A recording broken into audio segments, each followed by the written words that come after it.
আমার প্রিয় ভাইরা, মা এমন চিন্তা করলেন, এই পৃথিবীর বুকে কয়েকটা জায়গায় ছোট্ট দুগ্ধ পোষ্য শিশু সন্তানেরা কথা বলেছিলেন, কয়েক জায়গায় কথা বলেছিলেন। এই কথা বলার শক্তি কে দিয়েছিলেন বলেন তো? আল্লাহ দিয়েছিলেন। ছোট্ট দুগ্ধ পোষ্য শিশু সন্তান যখন মা মারিয়াম আলাইহিস সালাম তার সন্তানকে নিয়ে লোকালয়ের ভিতর থেকে গ্রামে চলে আসলো, জঙ্গলের ভিতর থেকে গ্রামে চলে আসলো আল্লাহর হুকুমে, ইহুদিরা তখন জিজ্ঞাসা করে, মা মারিয়াম, তোমার পিতা বড় ভালো লোক ছিল। আপনারা ঘটনা অনেকেই জানেন, মারিয়াম আলাইহিস সালাম তিনি বিবাহ করেননি, আল্লাহর হুকুমে তার গর্ভে পুত্র সন্তান এসেছিল। তার সন্তানকে যখন আল্লাহ অর্ডার দিয়ে দিলেন, মারিয়াম যাও, তুমি গ্রামের ভিতরে চলে যাও। মারিয়াম আলাইহিস সালাম বলেন, ওগো আল্লাহ, এই সন্তান নিয়ে যখন আমি গ্রামের মানুষের কাছে চলে যাব, মানুষ তো আমাকে জিজ্ঞাসা করবে এই সন্তানের পিতাকে, তখন আমি কি জবাব দেব? আল্লাহ বলেছিলেন, মারিয়াম রে, তুমি কোনো চিন্তা করবে না, তুমি রোজা থাকবে। আমার ভাইরা, আমরা যখন রোজা থাকি, খাওয়া নিষেধ, স্ত্রী সম্ভোগ নিষেধ, কিন্তু সেই যুগে যখন কোনো মানুষ রোজা থাকতো, রোজা থাকা অবস্থায় কোনো মানুষ কথা বলতে পারতো না, ইশারায় ইশারায় কথা বলতো, মুখ দিয়ে কথা বলতে পারতো না। সূরা মারিয়ামের ভিতরে ঘটনাটা এসেছে। আল্লাহ মারিয়াম আলাইহিস সালামকে বললেন, মারিয়াম, তোমার এই শিশু সন্তানকে নিয়ে তুমি গ্রামের ভিতরে চলে যাবে, আর মানুষ যখন তোমার কোনো কথা বলবে তখন তুমি ইশারা করে ছোট্ট শিশু সন্তানের দিকে দেখিয়ে দেবে। অবশ্যই অবশ্যই আমি আল্লাহ এই শিশু সন্তান দ্বারা তোমার চরিত্র বাঁচিয়ে দেবো। জোরে বলেন সুবহানাল্লাহ। মারিয়াম আলাইহিস সালাম বিনা পিতায়, বিনা স্বামী ছাড়া যখন শিশু সন্তান নিয়ে গ্রামে চলে এলো, ইহুদিরা তাকে ঘিরে ধরলো, জিজ্ঞাসা করলো, ও মারিয়াম, তোমার পিতা তো অনেক ভালো ছিল, ও মারিয়াম, তোমার মা তো বড় ভালো ছিল, তোমার পিতা ইমরান তো এত ভালো লোক ছিল, তার চরিত্রের বিরুদ্ধে কেউ তো কথা বলতে পারে নাই, কিন্তু মারিয়াম তুমি বিবাহ করো নাই, তোমার সন্তান কিভাবে এলো, কেমন ভাবে সন্তান এলো, এই সন্তানের পিতাকে, এই অবৈধ সন্তান তুমি কোথায় পেলে? তারা যখন এমন কথা বলা শুরু করলো, আল্লাহর এই খাঁটি প্রেমিক মারিয়াম শুধু আল্লাহর কথা অনুযায়ী এই ইশারা করে বলে দিলেন। সূরা মারিয়ামে আল্লাহ ঘোষণা দিলেন, ফাশারাত ইলাইহি ক্বালু কাইফা নুকাল্লিমু মান কানা ফিল মাহদি সাবিয়া। ফাশারাত ইলাইহি, মারিয়াম আলাইহিস সালাম যখন ইশারা করে দেখিয়ে দিলেন, ও ইহুদিরা, তোমরা যা জানতে চাও, যা জিজ্ঞাসা করো, আমি তোমাদের কোনো কথার উত্তর দিব না, এই ছোট্ট বাচ্চাটার কাছে জিজ্ঞাসা করো, এই বাচ্চাটাই তার পিতার পরিচয় দিয়ে দেবে। জোরে বলুন সুবহানাল্লাহ। আমার ভাইরা, যখন ইশারা করে বললেন, তখন ওই সমস্ত ইহুদিরা বলতে লাগলো, ক্বালু কাইফা নুকাল্লিমু মান কানা ফিল মাহদি সাবিয়া।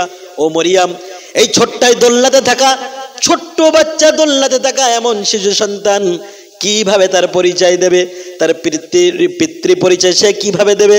আমার ভাইরা যখন এমন কথা বললেন, সাথে সাথে দেখা গেল আল্লাহর কুদরতি ক্ষমতায় ওই ঈসা আলাইহিস সালাম মরিয়ম পুত্র, তার জবান খুলে গেল। সে তখন বলতে লাগলো, ক্বালা ইন্নী আবদুল্লাহ আতানিয়াল কিতাবা ওয়া জাআলানি নাবিয়্যা। জোরে বলেন আল্লাহু আকবার। ছোট্ট মরিয়ম পুত্র জবান খুলে গেল। ওই মরিয়ম পুত্র তখন বলা শুরু করলো, ক্বালা, তিনি বললেন, ইন্নী আবদুল্লাহ, আমি হলাম আল্লাহর বান্দা। কার বান্দা? আমি হলাম আল্লাহর বান্দা।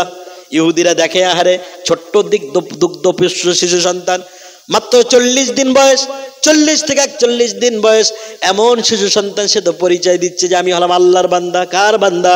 আল্লাহর বান্দা। আতানিয়াল কিতাবা ওয়া জাআলানি নাবিয়্যা, আমি শুধু আল্লাহর বান্দা নয়, বরং আল্লাহ তাআলা রব্বুল আলামিন আমার উপরে কিতাব নাজিল করবেন। ওয়া জাআলানি নাবিয়্যা, আর আল্লাহ আমাকে নবী বানাবেন। জোরে বলুন সুবহানাল্লাহ। এমন কথা যখন বললেন, ইহুদিরা তখন বুঝতে পেরেছে এই মরিয়মের সন্তান কোনো অবৈধ সন্তান না, নিশ্চয়ই এই সন্তানটি হবে মহান রবের পক্ষ থেকে। জোরে বলুন সুবহানাল্লাহ। আমার ভাইরা, শুধু এই জায়গায় নয়, এই পৃথিবীর কয়েকটি জায়গায় শিশু সন্তান দ্বারা আল্লাহ তাআলা রব্বুল আলামিন আল্লাহ তাআলা রব্বুল আলামিন তার ইমানদার খাঁটি বান্দাদেরকে রক্ষা করেছিলেন। এই সময় এই মা তখন মনে মনে ভাবলেন, আমি যদি এই আগুনের ভিতরে ঝাঁপ দিয়ে দেই, আমি তো শহীদ হয়ে যাব, কিন্তু এই ছোট্ট দুগ্ধ পোষ্য শিশু সন্তানের কি হবে? এমন কথা যখন বারংবার চিন্তা করা শুরু করলেন, হঠাৎ করে শিশু সন্তানের জবান খুলে গেল। ওই শিশু সন্তান বলা শুরু করলো, হে আমার মা, তুমি ভয় পেও না। জোরে বলে সুবহানাল্লাহ। ছোট্ট শিশু বাচ্চা কোনোদিন কথা বলে নাই, এমন মুহূর্তে কথা বলা শুরু করলো আর চিৎকার দিয়ে তার মাকে বলা শুরু করলো, এ আমার মা, তুমি ভয় পেও না, অবশ্যই অবশ্যই তুমি আগুনের ভিতরে আমাকে নিয়ে ঝাঁপ দাও, আমরা যেই মাত্রই আগুনেতে পুড়ে যাব আল্লাহ আমাদের জন্য জান্নাত প্রস্তুত করে রেখেছেন। জোরে বলুন সুবহানাল্লাহ। বাদশা দেখলেন ওই ছোট্ট শিশু সহ ওই মা আগুনের ভিতরে ঝাঁপ দিলেন।